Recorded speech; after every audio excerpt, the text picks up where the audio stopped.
ಸೇವೆಗೆ ಒದಗಿ ಬರ್ದಿದ್ರೆ ಗುರುವಿನ ಯಾವ ಗುಣ ಅವರನ್ನ ಒಪ್ಕೊಳುತ್ತೆ? ಅದನ್ನ ಅಡ್ವಾಂಟೇಜ್ ತಗೊಂಡಿರೋರು ಇದ್ದಾರ? ಗುರುವಿನ ಸೇವೆ ಅಂದ್ರೇನೆ ಅಲ್ಲೇ ನಾವು ತಿಳ್ಕೋಬೇಕು. ನಿಜವಾದ ಗುರುವಿಗೆ ಸ್ವಾರ್ಥದಲ್ಲಿ ಪರ್ಸನಲ್ ಇಂಟ್ರೆಸ್ಟ್ ಏನೂ ಇರೋದಿಲ್ಲ. ನನಗೆ ಮಾಡಲಿ ಅಂತಿರಲ್ಲ. ಗುರುವಿನ ಆಂಬಿಷನ್, ಗುರುವಿನ ದಾರಿ, ಅದಕ್ಕೆ ಹೋಗೋಕ್ಕೆ ಅವನ ಉದ್ದೇಶಗಳೆಲ್ಲವೂ ಕೂಡ ಯೂನಿವರ್ಸಲ್ ಆಗಿರುತ್ತೆ, ಎಲ್ಲರಿಗೋಸ್ಕರ ಆಗಿರುತ್ತೆ, ಲೋಕಕ್ಕಾಗಿ ಆಗಿರುತ್ತೆ. ಅಂಥದಕ್ಕೆ ಗುರು ಡಿಮಾಂಡ್ ಮಾಡೋದು ಗುರುವಿನ ನೇಚರ್, ಮಾಡಬೇಕು. ದೇವರು ಸಾಕ್ಷಾತ್ತಾಗಿ ಬಂದು ಏನು ಮಾಡ್ತಾ ಇದ್ದ ಅದನ್ನೇ ಮಾಡೋದಕ್ಕೆ ಗುರುವನ್ನು ನೇಮಿಸಿದ್ದಾನೆ. ಪರಮಾತ್ಮ ಅವನ ಮೂಲಕ ಕೆಲಸ ಮಾಡ್ತಾನೆ. ಅದರಿಂದ ಗುರು ಸೇವೆ ಅಂದರೆ ಗುರು ಪಾದ ತೊಳೆಯೋದಲ್ಲ. ಗುರು ಏನು ಸಂಕಲ್ಪವನ್ನು ತೆಗೆದುಕೊಂಡಿದ್ದಾನೆ ಅದಕ್ಕೆ ನೆರವಾಗುವುದು. ಅದಕ್ಕೂ ಕೂಡ ಎಲ್ಲರಿಗೂ ಮಾಡೋಕ್ಕಾಗಲ್ಲ, ಎಲ್ಲರಿಗೂ ಗೊತ್ತಾಗಲ್ಲ. ಇದು ನನ್ನ ಗುರು ಹೇಳಿದ್ದಾನೆ ಅದಕ್ಕೆ ನಾನು ಮಾಡ್ತಾ ಇದ್ದೀನಿ ಅಂತಾರೆ ಹೊರತು ಇದು ಆಗಬೇಕಾಗಿದೆ, ನನ್ನ ಅವಶ್ಯಕತೆ ಇಲ್ಲಿದೆ, ಅದು ಗುರುವಿನ ಬಾಯಿಂದ ಬರ್ತಾ ಇದೆ, ನಾನು ಅದನ್ನು ಅನುಸರಿಸಬೇಕು ಅನ್ನೋ ಮನೋಧರ್ಮದವರು ಬಹಳ ಕಡಿಮೆ. ಅವರು ಒದಗಿ ಬಂದ್ಬಿಡ್ತಾರೆ. ಗುರು ಹೇಳಿದ ಮೇಲೆ ಇದಾಗಬೇಕು ಅಂತ ಅವ್ರಿಗೆ ಗೊತ್ತಾಗುತ್ತೆ. ಹೇಗೆ ಧರ್ಮರಾಯನಿಗೆ ಕೃಷ್ಣ ಹೇಳಿದ ತಕ್ಷಣ ಯುದ್ಧ ಮಾಡಬೇಕು ಅಂತ ಅವನು ಚಕಾರ ಎತ್ತಲಿಲ್ಲ. ಇದು ಧರ್ಮಯುದ್ಧ ಅಂತ ಅವನಿಗೆ ಗೊತ್ತಿತ್ತು. ಪ್ರಶ್ನೆ ಮಾಡಿದ್ಯಾರು? ಅರ್ಜುನ. ಕೆಲವರಿಗೆ ಇಂಟೆಲೆಕ್ಚುಯಲ್ ಆಗಿರೋರಿಗೆ ಅವರಿಗೆ ರೀಸನ್ ಬೇಕು ಮಾಡೋದಕ್ಕೆ. ಇದು ಮಾಡಿದ್ರೆ ನನಗೇನು ಸಿಗುತ್ತೆ ಅಪೇಕ್ಷೆ, ನಾನು ಇಷ್ಟು ಮಾಡ್ಬೋದು ಅನ್ನೋ ಲಿಮಿಟೇಷನ್ ಎಲ್ಲ ಇರೋರು ಅವ್ರ ಮೂಲಕ ಏನಾದ್ರು ಕೆಲಸ ಆಗಬೇಕಾಗಿದ್ದರೆ ಗುರುವಿಗೆ ಒಂದೊಂದು ಸತಿ ಅವ್ರನ್ನ ಬಳಸ್ಕೊಳ್ಳೋದು ಕಷ್ಟ ಆಗುತ್ತೆ. ಅವರು ಗುರುವಿನ ಕೈಗೆ ಸಿಗೋದಿಲ್ಲ. ಅಕಸ್ಮಾತ್ ಸಿಕ್ಕಿದ್ರೂ ಕೂಡ ದೇ ಕ್ಲೇಮ್, ನಾನು ಮಾಡ್ತಾ ಇದ್ದೀನಿ ಗುರು ಸೇವೆ, ನಾನು ಮಾಡ್ತಾ ಇದ್ದೀನಿ, ನನ್ನಿಂದ ಇದಾಗ್ತಾ ಇದೆ, ನಾನೇ ಮಾಡಿದ್ದು. ಗುರು ಏನು ಮಾಡ್ತಾನೆ? ನಾನು ದುಡ್ಡು ಕೊಡದೆ ಇದ್ರೆ ಆಗ್ತಿತ್ತಾ? ಗುರು ಏನು ಮಾಡ್ತಾನೆ? ನಾನು ನಿಂತ್ಕೊಂಡು ನಡೀತಾ ಇತ್ತಾ? ಅವ್ರು ಭಾಳ ಹೇಳೋದು ಸುಲಭ, ಮಾಡಿದ್ದೆಲ್ಲ ನಾನು. ಈ ಮನೋಧರ್ಮದಲ್ಲಿ ಕೆಲವರು ಗುರುವಿನ ಹತ್ರ ಬರ್ತಾರೆ. ಇದು ಬಂದಾಗ ಅವರು ಮುಂದೆ ಮಾಡೋದನ್ನು ನಿಲ್ಲಿಸ್ಬಿಡ್ತಾರೆ. ಯಾಕೆಂದರೆ ಗುರು ಅವನಿಗೆ ಪ್ರಶಂಸೆ ಕೊಡೋದಿಲ್ಲ.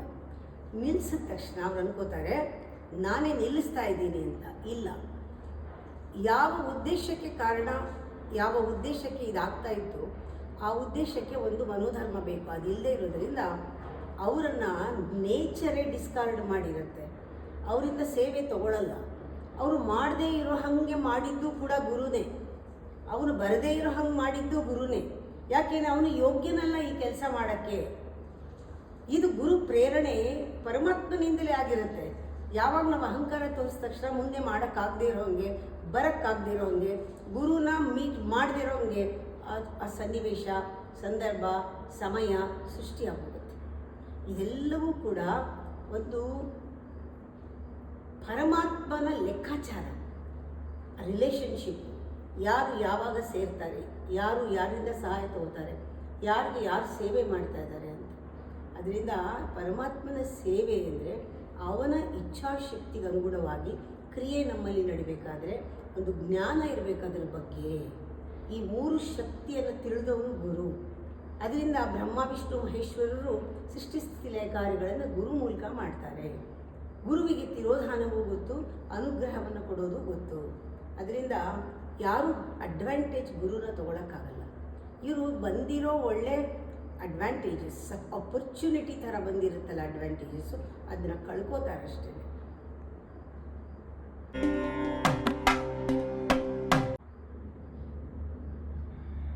ರಾಮಾಯಣ, ಸಹಸ್ರನಾಮ ಇದ್ರ ಬಗ್ಗೆ ಉಪನ್ಯಾಸಗಳನ್ನ ಕೊಡ್ತಾ ಇರ್ತೀರಾ. ನಿಮ್ಮ ಉಪನ್ಯಾಸದ ವಿಶೇಷತೆಗಳೇನು ಅಮ್ಮ? ಲೈಬ್ರರಿನಲ್ಲಿ ಪುಸ್ತಕ ಕೂತ್ಕೊಂಡು ಪುಸ್ತಕ ಓದಿ ಒಂದಾದ್ಮೇಲೆ ಇದಾಯಿತು ಅಂತ ಮುಗಿಸೋ ಜಾಯಮಾನ ನಂದಲ್ಲ. ನನಗೆ ಜೀವನನೇ ಒಂದು ದೊಡ್ಡ ಪಾಠ, ಒಂದು ಲೈಬ್ರರಿ, ಪ್ರತಿಯೊಂದು ಸರ್ಕಮ್ಸ್ಟೆನ್ಸಸ್ಸು ನಾನು ಕಲಿಯೋದಕ್ಕೆ ಸಿದ್ಧವಾಗಿದ್ದೀನಿ. ನಾನು ಕಲಿತು ಇಲ್ಲಿ ಸ್ಟಡಿಗಿಂತ ಲರ್ನಿಂಗ್ ಮುಖ್ಯ. ಯಾವುದೇ ಒಂದು ಗ್ರಂಥ ತಗೊಂಡ್ರೆ ಇದು ನನ್ನ ಜೀವನಕ್ಕೆ ಎಷ್ಟು ನಾನು ಉಪಯೋಗಿಸ್ಕೋಬೋದು, ಯಾವುದು ನನಗೆ ಅಳವಡಿಸ್ಕೋಬೋದು, ನನಗೆ ಎಷ್ಟರ ಮಟ್ಟಿಗೆ ಅರ್ಥ ಆಗಿದೆ, ಇದನ್ನು ಎಲ್ಲೆಲ್ಲಿ ನಾನು ಬಳಸ್ಬೋದು ಅಂತ ನನಗೆ ನೋಡುವಂತಹ ಒಂದು ಮನೋಧರ್ಮ. ಅಂದರೆ ಅದನ್ನು ಗೈಡ್ಲೈನ್ ಥರ, ನನ್ನ ಗುರು ಥರ, ದಾರಿದೀಪದ ಥರ ಉಪಯೋಗಿಸ್ತೀನಿ. ಅದರಿಂದ ನನಗೆ ಅದನ್ನು ಸೂಕ್ಷ್ಮ ದರ್ಶನ ಮಾಡೋದು ನನಗಿಷ್ಟ. ಪ್ರತಿಯೊಂದು ಕೂಡ ಒಂದೊಂದು ಸೆಂಟೆನ್ಸು ನನ್ನಲ್ಲಿ ಜೀರ್ಣ ಆಗಬೇಕು, ನನಗೆ ಅನುಭವಕ್ಕೆ ಬರಬೇಕು, ನನ್ನ ಅನುಭವದಲ್ಲಿ ಅದನ್ನು ಹೇಳಬೇಕು. ನಾನು ಸತ್ಯವನ್ನು ಪ್ರಚುರಪಡಿಸಿದ ಹಾಗೆ ನನಗೆ ಅನುಭವ ಆಗದೆ ಇದ್ದಾಗ ನನಗೆ ಹೇಳೋಕ್ಕಾಗಲ್ಲ. ಹೇಳಿದ್ರೂ ಕೂಡ ನನಗೆ ಸುಸ್ತಾಗುತ್ತೆ, ಗೊತ್ತಾಗುತ್ತೆ, ಓ ಇದು ಯಾಕೋ ಸರಿ ಇಲ್ಲ ಅಂತ.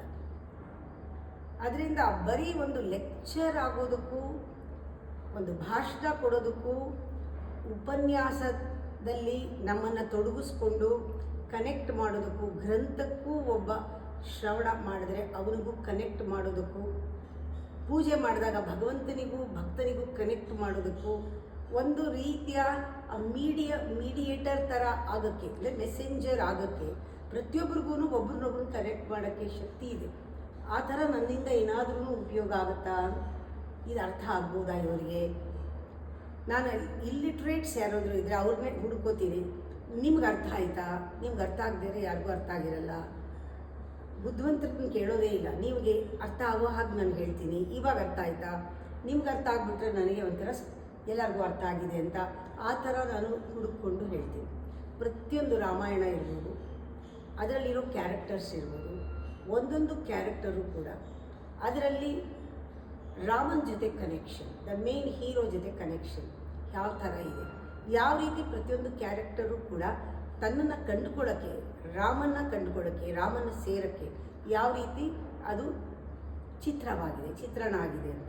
ಅದರಿಂದ ನನಗೆ ಮಂಥರೇನೂ ಕೂಡ ಒಂದು ಹೀರೋಯಿನ್ನು ಮಾತಾಡಬೇಕಾದ್ರೆ, ರಾವಣನೂ ಒಂದು ಹೀರೋಯಿನ್ನು, ಸೀತಾದೇವಿಗೆ ಎಷ್ಟು ಪ್ರಾಮುಖ್ಯತೆ ಇದೆ ಅಲ್ಲಿರುವ ಲವಕುಶರಿಗೂ ಅಷ್ಟೇ ಪ್ರಾಮುಖ್ಯತೆ ಇದೆ.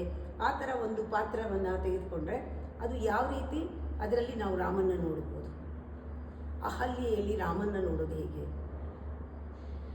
ಮಂಥರೆಯಲ್ಲಿ ರಾಮನ ನೋಡೋದು ಹೇಗೆ, ಈ ರೀತಿ ಯಾತಕ್ಕೆ ಈ ಪಾತ್ರ ಬಂತು ಈ ಕಥೆಯಲ್ಲಿ, ಅದಕ್ಕೇನು ಪ್ರಾಮುಖ್ಯತೆ ಇದೆ ಅದನ್ನು ತಿಳ್ಕೊಂಡು ನಾನು ಹೇಳುವಾಗ ಒಂದು ವಿಶೇಷವಾಗಿ ಸೂಕ್ಷ್ಮಾರ್ಥವನ್ನು ಹೇಳ್ತೀನಿ.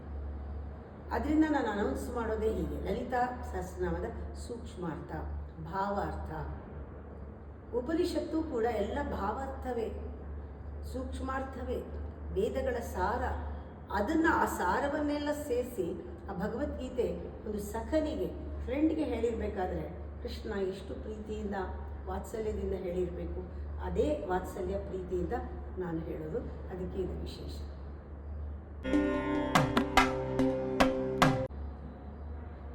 ಸ್ಪಿರಿಚುವಲ್ ನೇಮ್ ಕೊಡಿ ಅಂತ ಬರ್ತಾರಲ್ಲ ಅಮ್ಮ, ಎಷ್ಟು ಜನಕ್ಕೆ ನೀವು ಕೊಟ್ಟಿದ್ದೀರಾ? ಬೇರೆ ದೇಶದವ್ರಿಗೂ ಈ ಖಯಾಲಿ ಇದೆಯಾ? ಈ ಹೆಸರು ಮೂಲತಃ ಯಾಕಿದೆ, ನಮ್ಮನ್ನು ಗುರುತಿಸೋಕ್ಕೆ, ಗುರುತಿನ ಚೀಟಿ ಅಷ್ಟೇ. ಇದು ನನಗೆ ಗೊತ್ತಾಗೋಗಿದೆ. ಏನು ಹೆಸರು ಬೇಕಾದ್ರೂ ಕರ್ಕೊಳ್ಳಿ, ನನಗೇನು ಅನ್ಸಲ್ಲ. ಅವ್ರವ್ರು ಯಾವ ರೀತಿ ಅನ್ಬೇಕು ಅಂತ ಅನಿಸಿದೆ ಅನ್ಲಿ, ಏನೂ ಅನಿಸಲ್ಲ.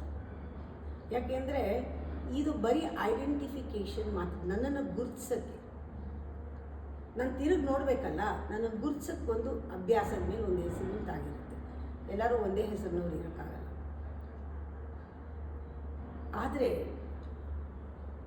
ಸನ್ಯಾಸ ತಗೊಂಡ್ಮೇಲೆ ಅವರು ಒಂದು ಮತ್ತೆ ಪುನರ್ಜನ್ಮ ತಗೊಂಡ್ರು, ಅವರಿಗೆ ಒಂದು ಹೊಸ ಹೆಸರು, ಪ್ರಪಂಚದ ಜನಗಳೆಲ್ಲ ಅವ್ರನ್ನ ಬೇರೆ ರೀತಿ ನೋಡಬೇಕು, ಇದೆಲ್ಲ ಒಂದು ಭಾವನೆಗಳಿದೆ.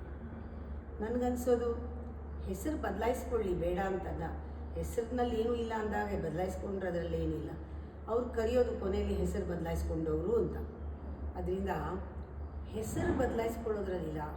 ನಮ್ಮಲ್ಲಿ ಸನ್ಯಾಸ ತಗೋಬೇಕಾದ್ರೆ ನಾವು ಬದಲಾಗಬೇಕಲ್ವಾ. Without that inner change nothing changes outside. ಇದು ನಂಗೆ ಗೊತ್ತಾಗೋಗಿದೆ ಈ ಲಾ. ಅದರಿಂದ ನಾನು ಯಾರಾದರೂ ಬಂದು ಕೇಳಿದ್ರೆ ನನಗೆ ಹೆಸರು ಕೊಡಿ ಅಂತ ಕೇಳಿದ್ರೆ ನಾನು ಹೇಳೋದು ಇಲ್ಲ, ಇಲ್ಲಿ ಹೆಸರನ್ನ ಅಳಿಸೋಕ್ಕೆ ಇರೋದು. ಯು ಆರ್ ನೋ ಬಡಿ ಹಿಯರ್. ನೀನು ಯಾರು ಅಂತ ಗುರುತಿಸಲ್ಲ, ಇಲ್ಲಿ ಐಡೆಂಟಿಫಿಕೇಷನ್ ಇಲ್ಲ. ಧ್ಯಾನ ಮಂದಿರ ಇದು, ಧ್ಯಾನದಲ್ಲಿ ಎಲ್ಲ ಐಡೆಂಟಿಫಿಕೇಷನ್ ಬಿಟ್ಟು ಕೂರಬೇಕು ಅಂತ ತಮಾಷೆ ಮಾಡ್ತೀವಿ. ಗುರ್ಸಕ್ಕೊಂದು ಹೆಸರು ಬೇಕು, ಆದರೆ ಆ ಹೆಸರೇ ಇಂಪಾರ್ಟೆಂಟ್ ಅಲ್ಲ. ಎಷ್ಟೋ ಸತಿ ನಾನು ಫಾರಿನ್ಗೆಲ್ಲ ಹೋದಾಗ ಅವ್ರ ಹೆಸರುಗಳು ಎಷ್ಟು ವಿಚಿತ್ರವಾಗಿರುತ್ತೆ ಅಂದರೆ ನಾನು ನಿಜವಾಗ್ಲೂ ಬಾಯಿ ತಿನ್ನಲ್ಲ. ಎಂಥ ಸಂಸ್ಕೃತ ಪದ ನನಗೆ ಸುಲಭ ಅನಿಸುತ್ತೆ, ಈ ಫ್ರೆಂಚ್ ಪದ, ಮೆಕ್ಸಿಕನ್, ಅವ್ರ ಹೆಸರುಗಳೆಲ್ಲ ನನಗೆ ಬಾಯಿ ತಿನ್ನಲ್ಲ. ನಾನು ಏನು ಮಾಡಬೇಕು ಆವಾಗ? ನನಗೆ ಮರ್ತೋಗೂ ಹೋಗುತ್ತೆ. ನಾನು ಅದಕ್ಕೆ ಹತ್ರ ಇರೋದು ಏನಾದರೂ ಜಿಯಿಂದ ಬಂದಿದ್ದರೆ ಗೌರಿ ಅಂತಲೋ, ಸದಾಶಿವ ಅಂತಲೋ, ಅನಂತ ಅಂತಲೋ, ಕರುಣಾಕ್ಷಿ ಅಂತಲೋ, ನನಗೆ ಯಾವುದು ಸುಲಭನೋ ಅವ್ರ ಮುಖ ಕಂಡಾಗ ನನಗೆ ಯಾವ್ದು ಕರಿಬೇಕು ಅನಿಸುತ್ತೆ ಅದನ್ನು ಕರೆದು ಬಿಡ್ತೀನಿ. ಅದಕ್ಕೆ ಯಾವ ಸೆಲಿಬ್ರೇಷನು ಇಲ್ಲ, ಇನಿಸಿಯೇಷನು ಇಲ್ಲ. ಆಮೇಲೆ ಆ ಹೆಸರು ಅವ್ರಿಗೆ ಆಗೋಗುತ್ತೆ, ಅವ್ರು ತೊಗೊಳ್ತಾರೆ. ಆ ಥರ ತುಂಬ ಜನ ಭಾಳ ವರ್ಷದಿಂದ ಕರೆದು ಅವ್ರ ಹೆಸರಿನಲ್ಲಿ ಎಲ್ಲರೂ ಅದನ್ನೇ ಕರೆಯೋದು, ಅದು ಐಡೆಂಟಿಫೈ ಮಾಡೋದು ಅವ್ರನ್ನ. ಹಾಗಾಗ್ಬಿಟ್ಟಿದೆ ಹೊರತು ಕೆಲವರಿಗೆ ಪರ್ಪಸ್ ಆಗಿ ಹೆಸರು ಬದಲಾಯಿಸೋದ್ರಲ್ಲಿ ಅಷ್ಟೊಂದು ಆಸಕ್ತಿ ಇಲ್ಲ ನನಗೆ.